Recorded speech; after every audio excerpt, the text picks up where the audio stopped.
Ya. Bismillahirrahmanirrahim. Assalamualaikum warahmatullahi wabarakatuh. Shalom, Om Swastiastu, Namo Buddhaya, Salam Kebajikan.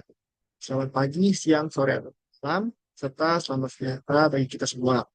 Pertama-tama, terima kasih kepada Bapak Ibu yang telah meluangkan waktunya. Sebelumnya, sedikit menjelaskan hasil dari sebuah artikel ilmiah yang telah kami susun, yaitu tentang analisis rasio profitabilitas pada PT Bukit Asam Terpel yang berada pada periode 2022 sampai 2023. Sebelumnya, izinkan kami memperkenalkan nama-nama dari kelompok kami terlebih dahulu.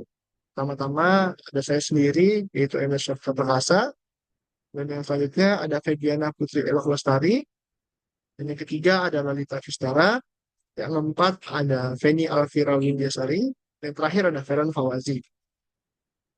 Jadi, kita bisa langsung masuk ke materinya. Bapak Ibu sekalian. Pertama-tama ada abstrak. Jadi abstrak di sini merupakan ringkasan singkat dan padat dari isi karya tulis ilmiah, mungkin pada analisis rasio profitabilitas ini, dan biasanya itu merupakan pokok-pokok masalah, tujuan, metode, dan kesimpulan. Jadi di sini abstraknya yaitu kami melakukan analisis kinerja keuangan pada PT Bukit Asam di tahun 2002 hingga 2023. Dan kami melakukan analisis dengan menggunakan rasio profitabilitas. Jadi penggunaan rasio profitabilitas di sini berguna untuk mengukur ataupun menghitung laba yang akan diperoleh perusahaan dalam satu periode tertentu. Dan juga fungsi dari analisis rasio profitabilitas di sini adalah untuk menilai posisi laba perusahaan pada tahun sebelumnya hingga tahun berjalan. Dan setelah proses analisis yang kita lakukan, metode yang kita gunakan sebelumnya adalah metode kualitatif dan kuantitatif. Dan hasil penelitian yang telah kita lakukan menunjukkan penurunan yang signifikan dari 2002 ke 2023 pada kinerja keuangan di PT Bukit Asam tersebut, pada return on assets atau ROA, return on equity atau ROE, net profit margin atau NPM, operating profit margin atau OPM, serta debt to asset ratio mengalami penurunan yang cukup signifikan sehingga menyebabkan efisiensi perusahaan mengalami penurunan juga.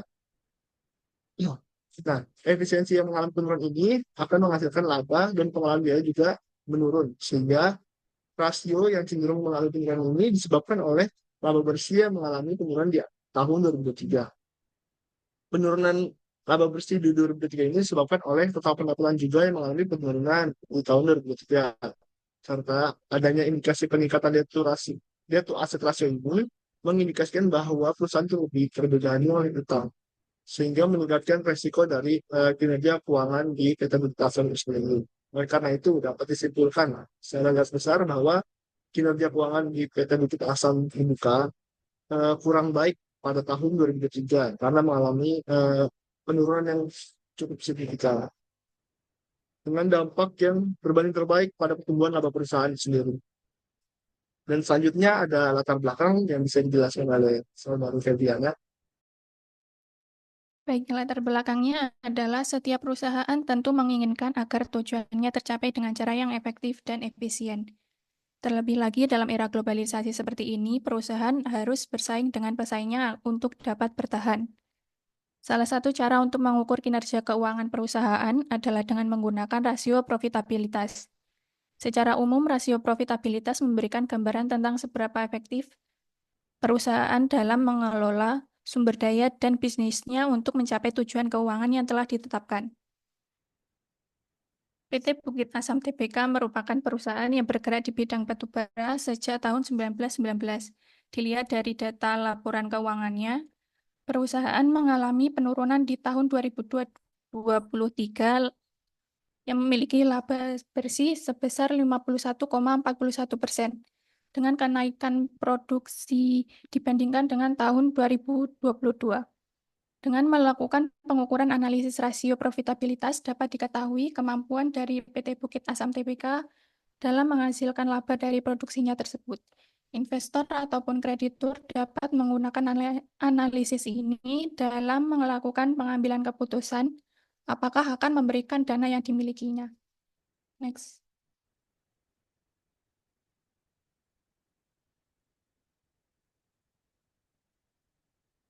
Selanjutnya adalah dasar teori yang kita gunakan. Yang pertama, laporan keuangan. Menurut Prihadi, laporan keuangan merupakan hasil pencatatan seluruh transaksi keuangan perusahaan. Laporan keuangan berisi informasi keuangan dari perusahaan dalam periode tertentu yang menggambarkan kinerja perusahaan. Rasio keuangan menurut Kashmir. Rasio keuangan adalah kegiatan membandingkan angka-angka dalam komponen laporan keuangan dengan membagi satu angka dengan angka yang lain dalam satu periode atau beberapa periode. Selanjutnya, rasio profitabilitas menurut Rida, Nurhayati, dan Faris. Rasio profitabilitas menggambarkan kemampuan perusahaan mendapatkan laba melalui semua kemampuan dan sumber yang ada seperti kegiatan penjualan, kas, modal, jumlah karyawan, jumlah cabang, dan lain sebagainya. Next.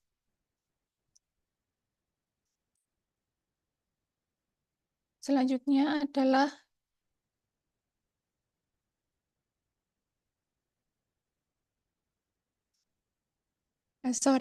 pada penelitian ini rasio profitabilitas yang digunakan hanya terbatas pada 5 rasio. Yang pertama, return on asset atau ROA, merupakan rasio yang menunjukkan hasil atau return atas jumlah aktiva yang digunakan dalam perusahaan.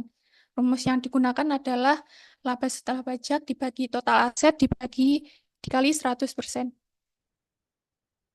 Kedua, return on equity atau ROE merupakan rasio untuk mengukur laba bersih sesudah pajak dengan modal sendiri.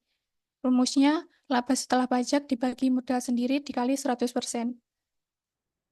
3. Net profit margin atau NPM merupakan ukuran keuntungan dengan membandingkan antara laba setelah pajak dibandingkan dengan penjualan. Rumusnya adalah laba setelah pajak dibagi penjualan dikali 100%. Yang keempat, operating profit margin atau OPM menunjukkan kemampuan perusahaan dalam meningkatkan laba sebelum bunga dan pajak dibandingkan dengan penjualan yang terjadi. Rumusnya, laba sebelum bunga dan pajak dibagi pendapatan dikali 100%. Kelima, debt to asset ratio. Rasio ini digunakan untuk mengevaluasi tingkat utang suatu perusahaan. Rumusnya adalah total liabilitas atau utang dibagi dengan total aset. Next.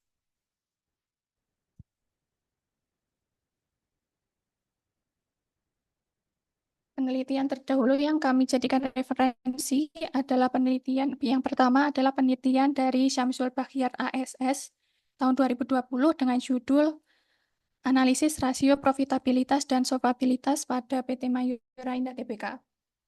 Berdasarkan hasil penelitian, kinerja keuangan dari segi analisis profitabilitas dan solvabilitas kurang baik. Dilihat dari hasil perhitungan yang menunjukkan bahwa analisis profitabilitas dan solvabilitas berada di bawah standar.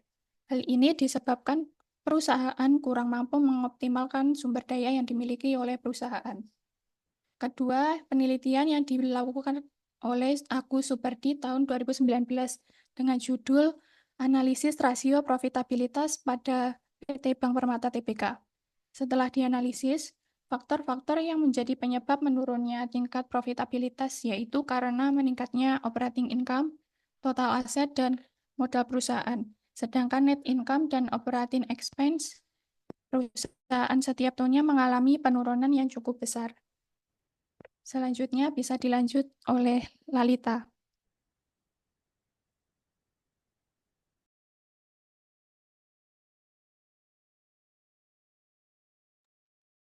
Next.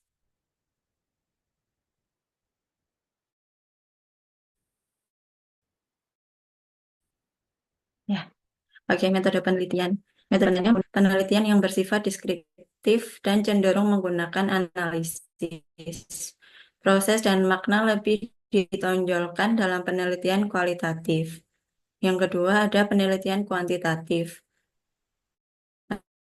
Penyelidikan fenomena sosial yang berpengujian teori terdiri dari variabel-variabel yang diukur dengan angka dan dianapatan generalisasi prediktif teori terkait. Lalu ada prosedur penelitian. Yang pertama ada tahap perencanaan, lalu yang kedua ada tahap pelaksanaan, yang ketiga ada tahap analisis data, dan yang terakhir ada tahap pelaporan. Selanjutnya, ada populasi dan sampel. Yang digunakan yaitu laporan keuangan PT Bukit As 23. Teknik pengumpulan data menggunakan dokumentasi dan studi kepustakaan. Selanjutnya akan dijelaskan oleh Kak Feni.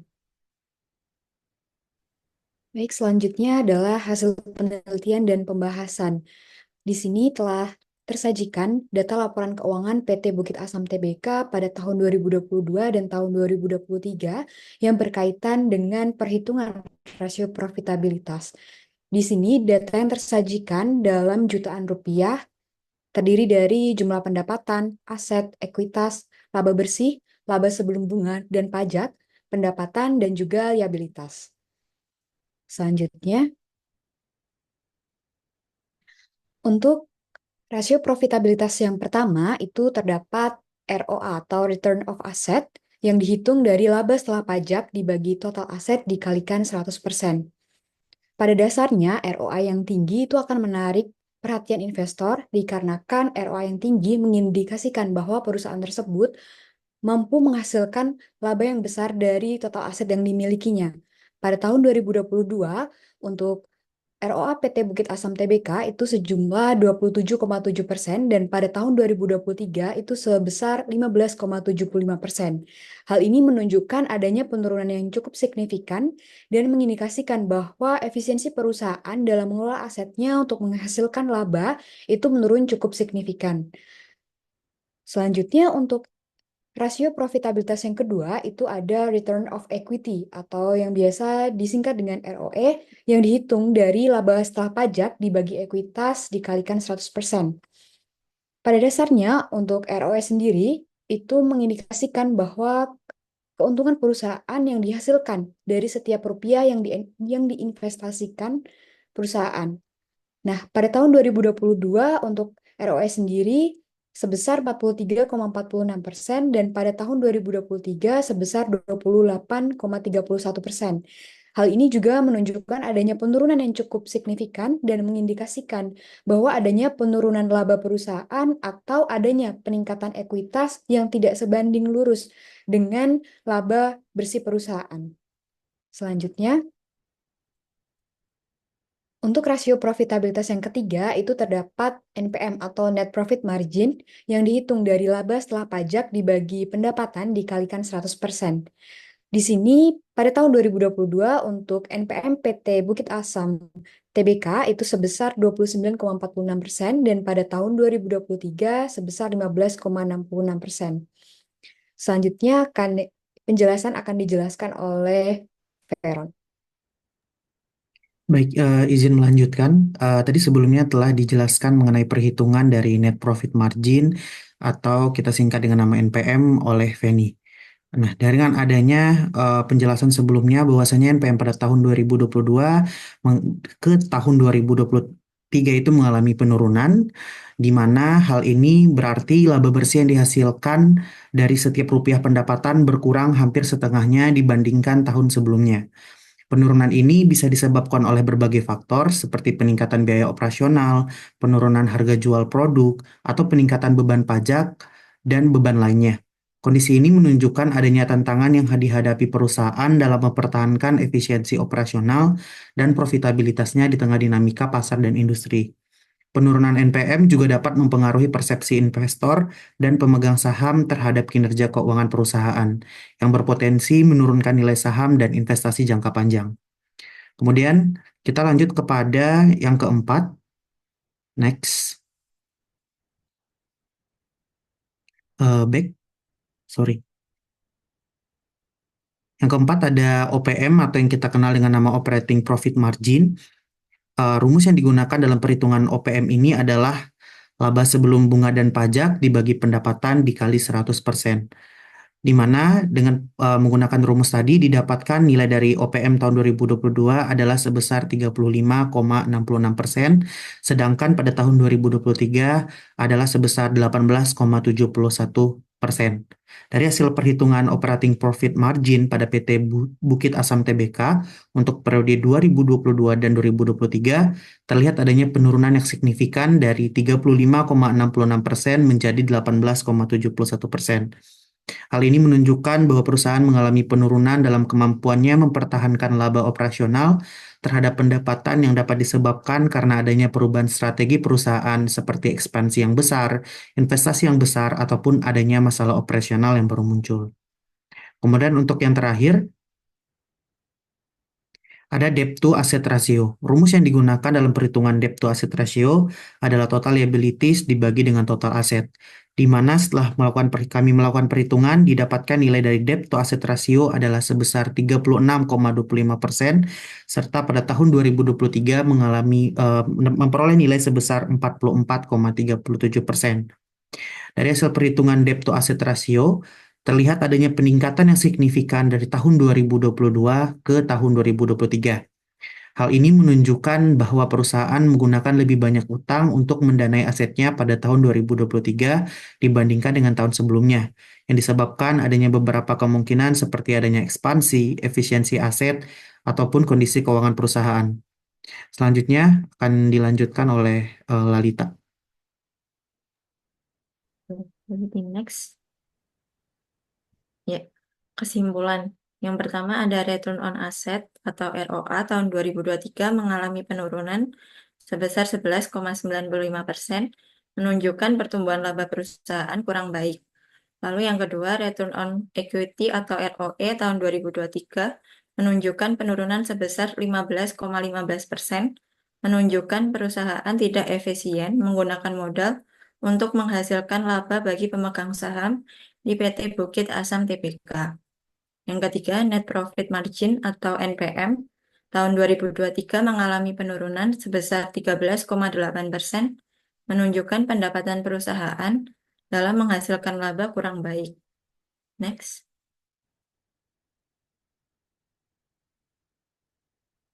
Oke. Yang keempat, operating profit margin atau OPM pada tahun 2023 mengalami penurunan sebesar 16,95%, menunjukkan kemampuan perusahaan dalam menangani biaya operasional tidak baik, sehingga keuntungan yang dihasilkan perusahaan menurun. Dan yang terakhir, debt to asset ratio pada tahun 2023 mengalami kenaikan sebesar 8,12%, menunjukkan bahwa perusahaan memiliki lebih banyak utang dalam membiayai asetnya, sehingga resiko keuangan lebih tinggi. Selanjutnya akan dilanjutkan oleh Kak Emir. Berikut merupakan data ataupun referensi yang kita ambil dalam melakukan analisis ilmiah, yaitu berupa analisis profitabilitas pada PTBA atau PT Bukit Asam Terbuka. Berikut ada analisis rasio profitabilitas dan solvabilitas pada PT Merah Indah, yang sudah dijelaskan oleh Febiana mungkin sebelumnya, dan juga ada analisis laporan keuangan. Maksudnya ada beberapa laporan tahunan PT Bukit Asam itu sendiri, dan juga ada analis rasio profitabilitas pada PT Bank Permata. Skills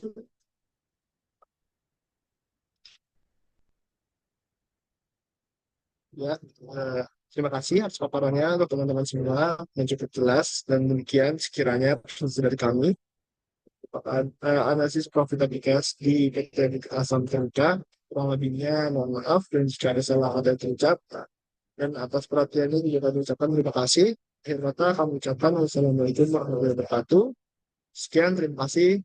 Salam, Om Santi Santi Om, Namo Buddhaya, Salam Kebajikan.